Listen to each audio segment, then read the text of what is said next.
이 땅에는 참 다양한 사람들이 존재합니다. 다양한 사람들이 존재하는 것만큼 다양한 인생들이 펼쳐집니다. TV 프로그램 중에 세상에 이런 일이 라는 프로그램이 있지 않습니까? 그 프로그램에 보면 참 희한한 인생이 있습니다. 별의별 인생이 있습니다. 여러분, 사람이 참 다양한 인생을 살아가고 있습니다. 하지만 별의별 인생, 또 많은 사람들이 다양한 인생을 살고 있지만 여러분, 이 세상에 사람은 딱 두 종류로 나누어집니다. 누구죠? 남자와 여자입니다. 가끔씩 남자인지 여자인지 헷갈리는, 외적으로 헷갈리는 분도 있지만 그런 분도 결국은 신체적으로는 남자든지 여자든지 하나의 성을 가지고 있을 뿐입니다. 하지만 세상은 지금 남자, 여자 외에 다른 성, 다른 젠더가 있다고 주장하고 또 그러한 사람을 차별하지 말라고 법안을 만들고 있습니다. 그게 바로 차별금지법의 골자이지 않습니까? 여러분, 세상은 아무리 남자, 여자 외에 다른 제3의 성, 다른 3의 4의 젠더가 있다 할지라도 그거는 여러분 다 인간의 욕심이 만들어낸 산물일 뿐입니다. 남자든지 여자든지 둘 중에 하나일 것입니다. 여러분, 남자와 여자는 여러 면에서 차이가 나집니다. 먼저 신체적으로 차이가 나지 않습니까?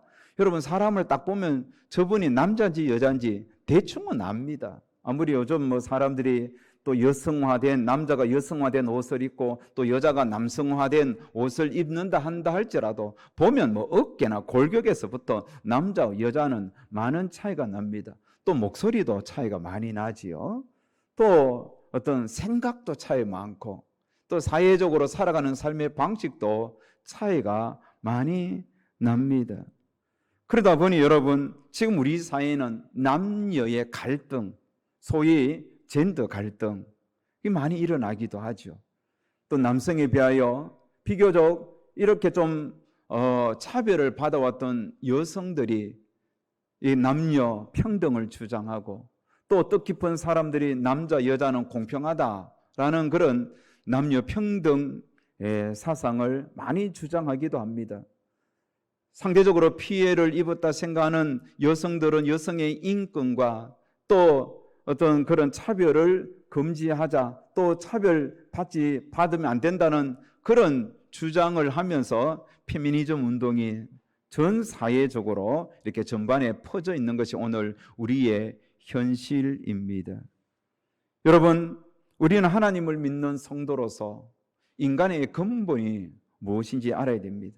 남자와 여자 혹은 인간의 근본을 명확하게 정의하고 우리의 주어진 인생을 살아가야 됩니다. 그렇지 않으면 여러분, 이런 어떤 사회적인 이슈에 따라, 가치관에 따라, 주장에 따라 우리는 혼란스러울 수도 있습니다.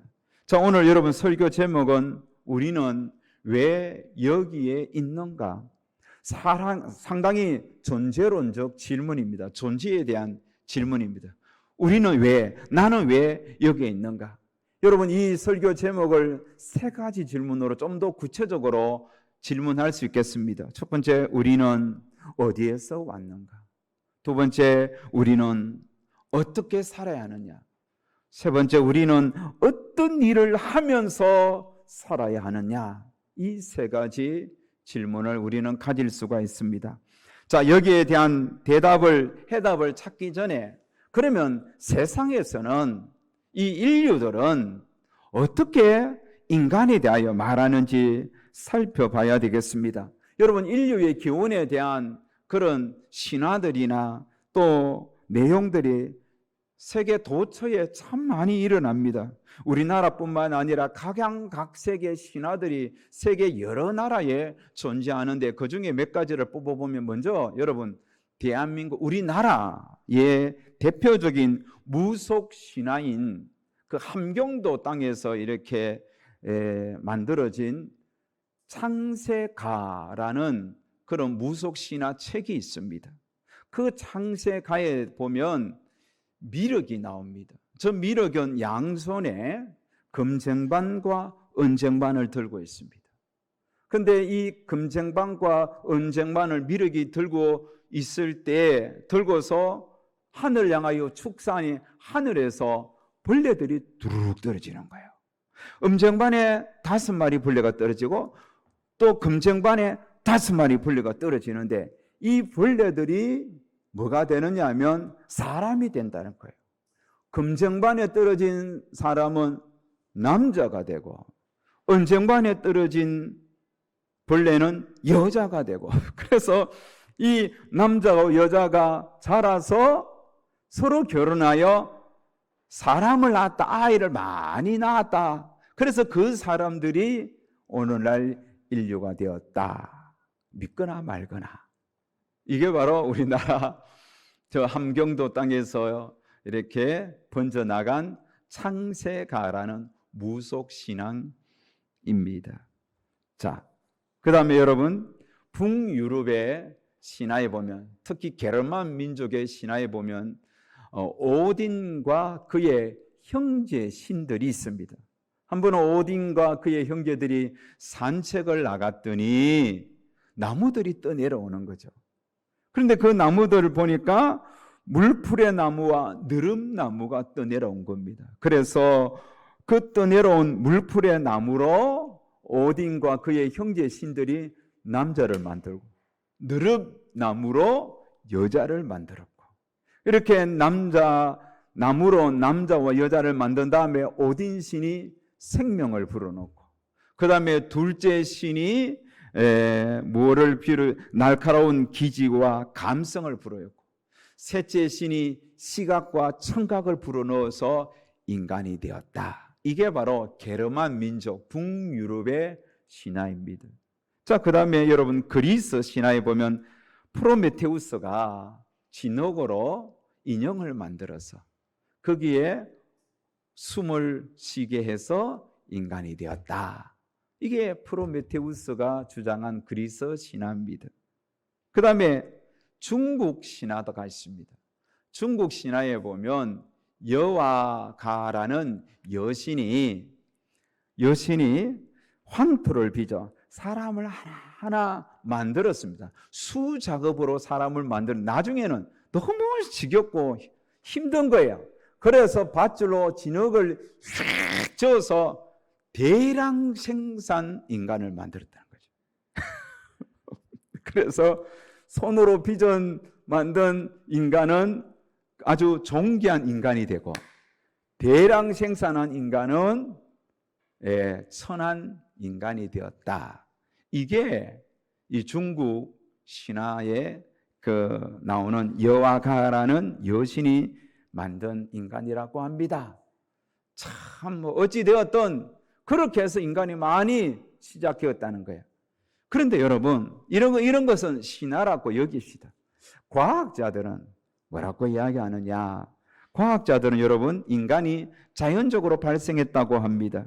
지구에서 여러 가지 유기물들이 초기 원시 세포로 만들어졌고 이 원시 세포에서 미세한 생명체가 나왔다는 겁니다. 근데 이 미세한 생명체가 진화의 진화를 거듭하여 포유류가 되고 포유류가 더 진화되어 영장류 침팬지가 되고 이 침팬지에서 오스트랄피데구스가 나오고 그 다음에 호모 에렉투스가 나오고 오늘날 가장 우리 인간과 닮은 호모 사피엔스가 나왔다고 과학자들은 주장하는 겁니다. 그렇지만 과학자들의 주장은 이것은 어디까지나 인간의 가설이고 결과적으로 미스테리다. 인류의 시작은 미스터리다.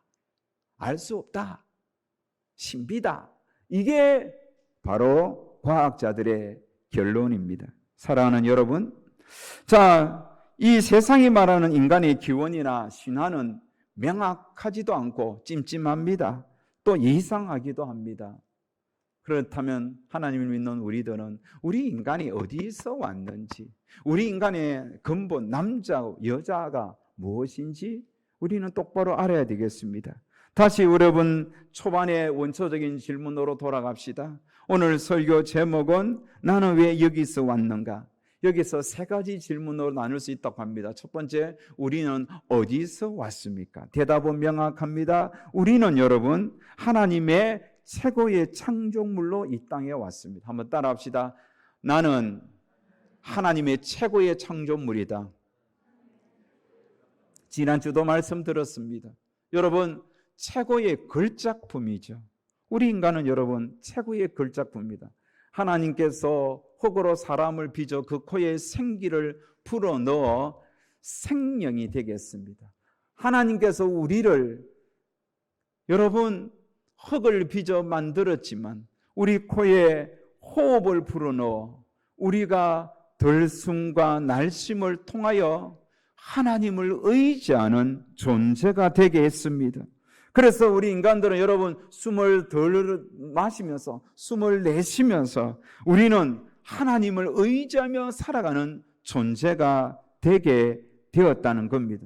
그러므로 여러분 우리 인간은 우리를 창조하신 하나님을 의지하면서 살아갈 때 우리는 존귀한 인생이 되는 겁니다. 아름다운 인생이 되는 겁니다. 하나님이 창조했던 창조물 중에 단연 최고의 작품이 우리 인간입니다.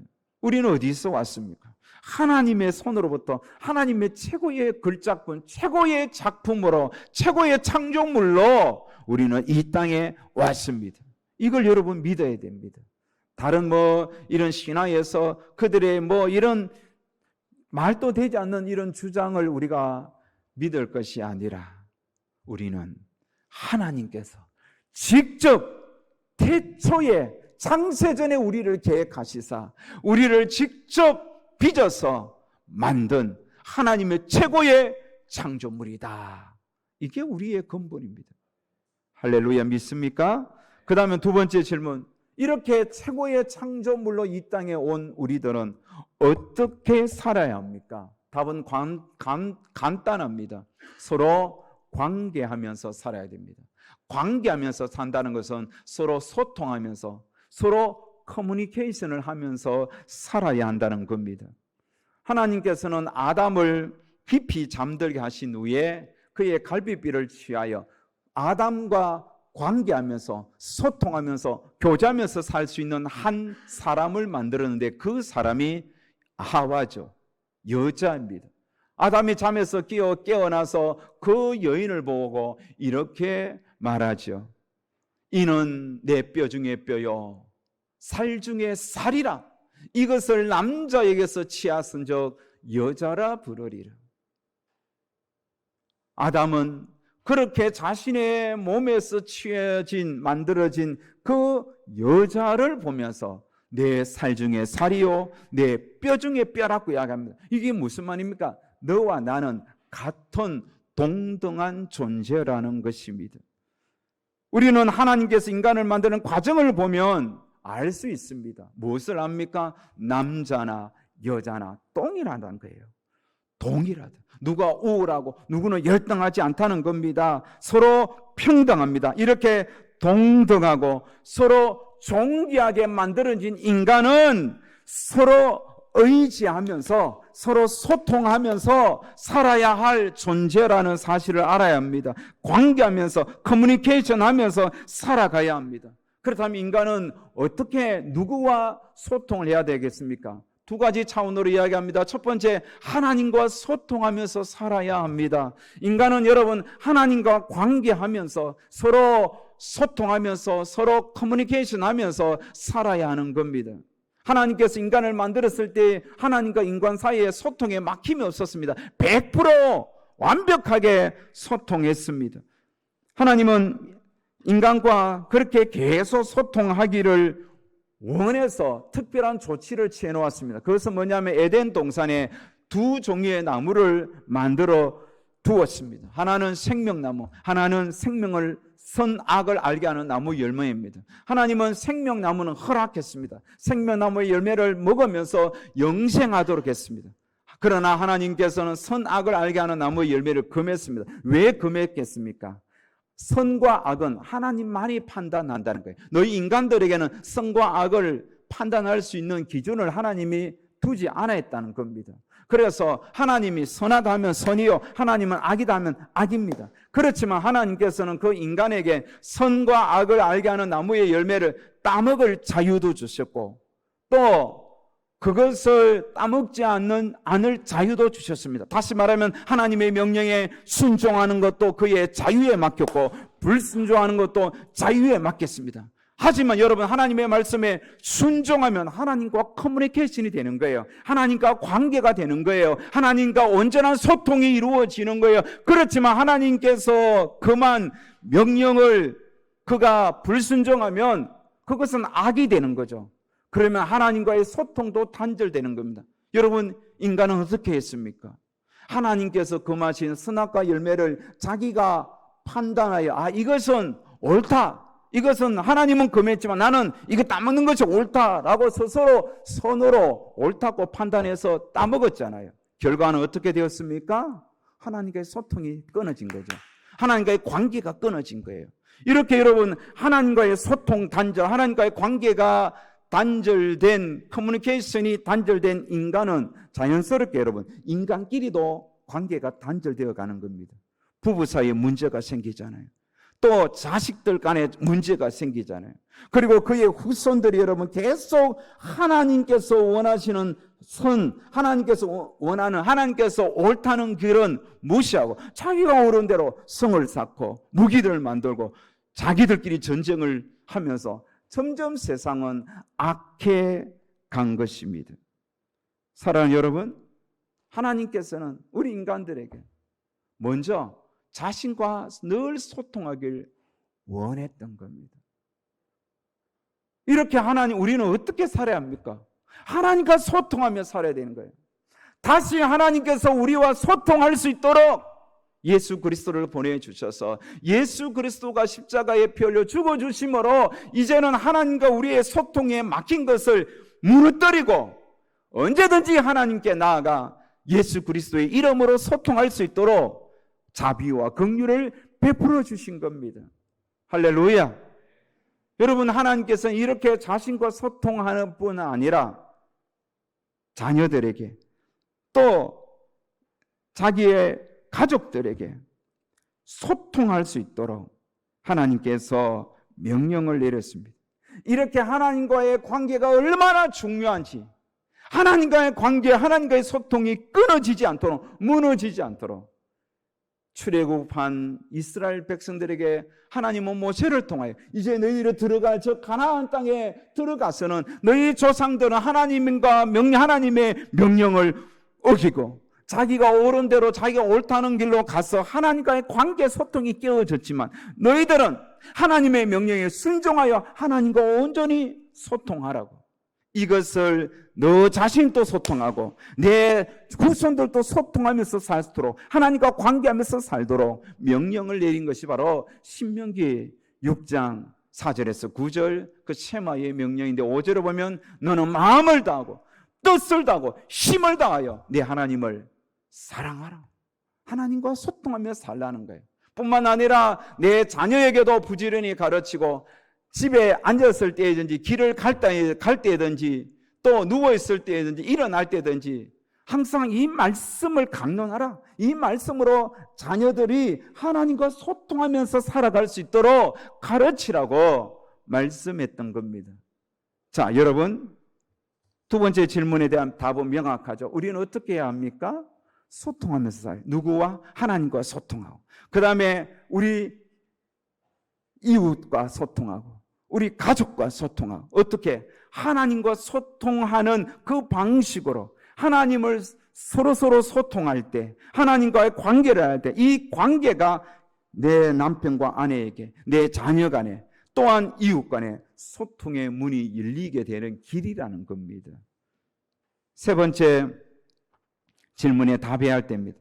그럼 우리는 어떤 일을 해야 합니까? 여러분, 우리는 어떤 직업을 가졌던 그것은 어떻게 자유입니다. 하지만 우리가 어떤 일을 해야 하든지 해야 할 일은 명확합니다. 그게 뭐냐면 생육하고 번성 충만하고 그리고 잘 다스리는 일을 해야 합니다. 여러분 기억하십시오. 우리는 어떤 일을 해야 합니까? 생육하고 번성하고, 생육하고 번성 충만하고 잘 다스리는 일을 해야 하는 거예요. 이미 창세기 1장 28절에 말씀했잖아요. 하나님이 그들에게 복을 주시며 그들에게 이르시되 생육하고 번성하여 땅에 충만한 땅을 정복하라. 잘 다스리라. 우리는 이 부분에서 좀 깊이 생각해 봐야 됩니다. 사실 우리 이 부분을 참 많이 놓칩니다. 생육하고 번성하고 충만하는 일을 등한시하는 사이에 마귀는 얼마나 이 땅에 충만해져 가는지 모릅니다. 자, 여러분, 이슬람인들은 아내를 4명까지 두면서 최소한 자녀를 7명 낳습니다. 이슬람인들은 억수로 애를 많이 낳아요. 저들은 7명의 자녀를 낳았습니다. 그래서 이슬람인들이 정착하는 곳은 시간이 지날수록 이슬람인들이 많아지는 겁니다. 여러분, 한때 영국은 하나님을 잘 믿는 그런 기독교 국가였잖아요. 그런데 지금은 기독교인들보다 이슬람인들이 훨씬 더 많습니다. 여러분, 영국은 완전히 이슬람화 되어 버렸습니다. 왜 그럴까요? 이슬람인들이 그곳에 정착하면서 자녀들 많이 낳아서 그 땅을 다스리기 시작했으니 영국이라는 그런 경건했던 하나님의 큰 역사가 일어나고 웨슬리가 말 타고 돌아다니면서 복음을 전했던 그 나라가 이슬람화 되어 가고 있다는 것입니다. 우리나라도 여러분, 이슬람인들이 얼마나 많이 들어와 있습니까? 우리나라에 여러분, 한국에 살면서 저들이 자연스럽게 회교 사원을 짓습니다. 회교 사원을 뭐라 그럽니까? 모스크라고 그러잖아요. 우리나라의 모스크가 1918년 통계해 보면 전국에 200곳이 있다고 합니다. 200곳이 있다는 거예요. 뭐 원룸인 줄 알고 가보니까 모스크예요. 그리고 병원, 대학교, 여러분 곳곳에 소규모 단위지만 모스크 사원들이 다 있는 겁니다. 우리나라도 여러분 시간이 지나면 이 모슬림인들이 자녀들 7명씩 낳으니까 점점 왕성해지고 팽창해지고 또 그들의 문화를 이 땅에 정착시킬 것입니다. 그러면 우리나라도 사실은 위험할 수도 있습니다. 여러분, 몰몬교는 자녀를 4명 낳도록 합니다. 이게 법입니다. 통일교도 자기들끼리 결혼해서 4명을 낳습니다. 이렇게 여러분, 세상의 다른 타 종교는 이 세상에 정복하고 다스리고 이 세상에서 생육하고 번성하기 위하여 얼마나 많이 다음 세대를 낳게 하는지 모릅니다. 하지만 우리 기독교는 어떻습니까? 어제 우리 청년들에게 10년 후, 20년 후 나이 70대 내 인생을 한번 말해보라 하니까 뭐 자기 꿈도 일도 하고 다양한 자기의 미래를 이야기했지만 자기가 아이를 낳고 아이를 몇 명 낳고 뭐 이런 것에 대한 것은 기준이 별로 관심이 별로 없었습니다. 일하면서 뭐 애 생기면 낳고 안 생기면 안 낳지 뭐 이러는 거예요. 여러분, 제 말을 들을 때 목사님 시대를 모르고 하는 소리입니다. 요즘 애 낳으면 못 키웁니다. 어떻게 키웁니까? 걱정하지 마세요. 요즘 대통령 선거에 나오는 그 주자들 공약들 보십시오. 앞으로 우리나라는 점점 자녀를 키울 수 있는 환경으로 정책이 바뀔 겁니다. 자녀를 낳으면 국가에서 돈을 주거나 또 살 수 있는 집을 주거나 그렇게 갈 수밖에 없어요. 캐나다가 그렇고 또 여러분 선진국들이 그렇게 가잖아요. 그렇게 하지 않으면 우리나라는 가망이 없단 말입니다. 앞으로는 그렇게 갑니다. 문제는 우리 기독교인들이 다음 세대에 대한 관심을 가져야 됩니다. 지금 한국의 다음 세대가 다 무너졌습니다. 아이들이 없습니다. 큰 교회도 자녀들이 별로 없습니다. 30년이 지나 보십시오. 한국 교회는 유럽 교회처럼 다 노인들만 앉아있는 그런 교회도 많고 문 닫는 교회도 많을 겁니다. 그러니 여러분, 우리 청년들이나 우리 학생들은 여러분들이 가능하면 미래에 대한 꿈을 가지고 기도하면서 결혼을 하고 자녀를 많이 낳도록 해야 됩니다. 교회도 그렇게 하는 아이들을 할 수 있도록 청년들이나 다음 세대를 후원하고 지원해야 하는 정책을 펼쳐야 됩니다. 3명, 4명 이렇게 나와야 됩니다. 우리 기독교인들도. 그리고 교회, 한국 교회가 이들을 책임지고, 그래서 이 한국 사회에 기독교인들이 숫자가 줄어드는 것이 아니라 점점 확대되면서 이 기독교인들이 정치에 가서 윌리엄 윌버포스와 같은 영국의 노예 제도를 철폐했던 이런 정말 경건한 정치인 또 나와야 되고, 카네기와 같은 그런 경제인 또 나와야 되고, 이런 그리스도인들이 또 문화예술계에 진출해서 세상을 감동시킬 수 있는 문화도 만들고, 음악계, 미술계 가서 정말 하나님의 영광을 드러내는 그런 문화를 이 땅에 펼쳐나가면서 생육하고 번성하고 땅에 충만하는 일에 우리 기독교인들이 앞장서야 되는 거예요. 우리 기성세대는, 나는 비록 자녀를 별로 낳지 못했지만 우리 손자들이, 우리 자식들이 결혼하여 아이를 많이 낳고 이 아이들을 잘 키울 수 있도록 아낌없이 물질을 지원하고 여러 가지 도움을 줘야 하는 겁니다. 이게 여러분 단순한 문제가 아닙니다. 주님께서 우리는 어떻게 살기를 원합니까? 어떤 일을 하면서 살기를 원합니까? 무슨 일을 하든 생육하고 번성하고 땅을 정복해야 되는 거예요. 여러분이 가진 달란트로 땅을 정복하고, 더 나아가 여러분을 통하여 이 땅에 많은 그리스도인들이 우리의 가문을 통하여 태어나도록 해야 됩니다. 한 번은 여러분 이 101세인가 2세까지 사시다가 돌아가선 방지일 목사님의 그 가족 수련회 제가 그 기사를 봤습니다. 방지일 목사님의 가문이 미국에서 1년에 한 번씩 가족 수련회를 합니다. 그 방스 패밀리 가족 수련회를 했는데 한 100여 명이 모이는 거예요. 몇 대가 모이는데 자녀들을 서로 다 모르니까 명찰을 달고 누구의 누구 자손, 누구 이렇게 해서 가족끼리 모여서 하나님을 섬기고 하나님을 찬양하며 위에서 서로 축복해 주면서 그렇게 정말 멋진 믿음의 명문 가문이 되는 거죠. 여러분, 우리의 후손들 보십시오. 하나님을 떠난 후손들, 하나님 믿지 않는 분들. 나는 우리 교회의 소망이 우리 교회에 3대가 함께 예배드리고 4대가 함께 예배드리는 그런 꿈을 그리고 있습니다. 어제 청년들 중에 4대가 함께 예배 드렸으면 좋겠다. 언진 누가 그랬어요? 언진이가 그랬지. 야, 정말 멋진 거예요. 4대라 그러면 누굽니까? 아버지, 엄마, 박 집사님, 문 권사님이 90대, 할아버지, 할머님이 내 주를 가면서 힘이 빠져 찬송하더라도 교회 자리에 있고, 우리 이묘 권사님처럼 자리 딱 지키고, 또 이제 자기가 있고 자기 자식이 있고 어린 깐난하게 손주가 있고 이렇게 예배드리면 4대 예배죠. 교회가 이런 아름다운 전통과 문화가 한국 교회에 정착되어야 되는 거예요. 그런데 지금 우리 자식들은 교회를 떠나고 하나님을 믿지 않고 있잖아요. 우리가 세상 떠나면 그냥 내 대에서 믿음이 끊어질 위기에 처해 있는 거예요. 하나님은 오늘 우리에게 원하십니다. 생육하고 번성하라.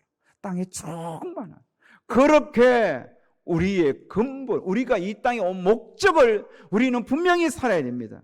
여러분, 비록 내가 가정을 이루지 않았다 할지라도 우리 다음 세대, 우리가 믿음으로 양육하고 키우고 그들이 하나님 말씀대로 잘 설 수 있도록 내가 갖고 있는 지식과 경험과 달란트를 총동원하여 어떻게 하든지 다음 세대, 우리의 아이들을 이렇게 자꾸 예수 믿도록 해서 그렇게 이 땅에 기독 문화가 창궐하고 번성해야 소망이 있는 거죠.